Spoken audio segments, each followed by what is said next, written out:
নারায়ণগঞ্জের রূপগঞ্জে যুবদলের ৪৭তম প্রতিষ্ঠা বার্ষিকীতে সুসজ্জিত ঘোড়ার গাড়ি ও হাতি নিয়ে শোভাযাত্রায় অংশ নিয়েছেন হাজার হাজার নেতাকর্মী। রোববার ঢাকা সিলেট মহাসড়কে রূপগঞ্জের ভুলতা গাউসিয়া এলাকায় এই শোভাযাত্রা হয়।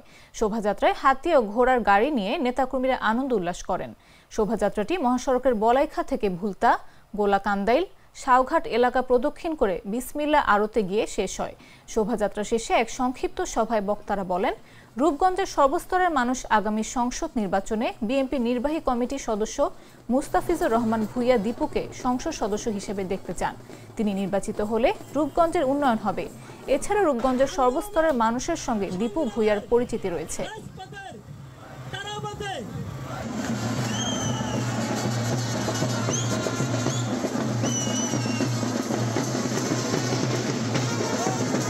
আমরা রূপগঞ্জ উপজেলা যুবদলের নেতৃবৃন্দ এবং প্রত্যেকটি ইউনিয়নের নেতৃবৃন্দকে নিয়ে আমরা আজকে যে বিজয় র্যালি করেছি। রূপগঞ্জ উপজেলা, কাঞ্চন পৌরসভা এবং তারাও পৌরসভা যুবদল অত্যন্ত শক্তিশালী একটি সংগঠন এবং আমরা এই যুবদলের নেতৃত্বে আগামী নির্বাচনে আমাদের প্রিয় নেতা মুস্তাফিজুর রহমান ভূঁইয়া দীপু ভাইয়ের বিজয় নিশ্চিত করব।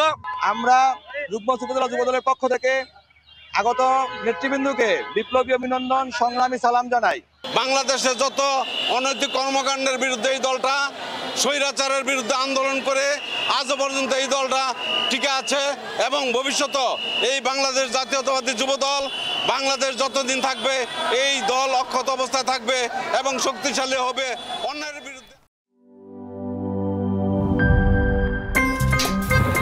আমার একটা স্মার্ট সিদ্ধান্তে 25% গ্যাসের খরচ কমেছে। ভাবছেন কিভাবে? সাধারণ গ্যাস স্টোভ বদলে আমি এনেছি আরএফএল গ্যাস স্টোভ। এর সাইন্টিফিক নজল ও ব্রাস বার্নার ক্যাপ সমানভাবে তাপ ছড়িয়ে রান্না করে দ্রুত।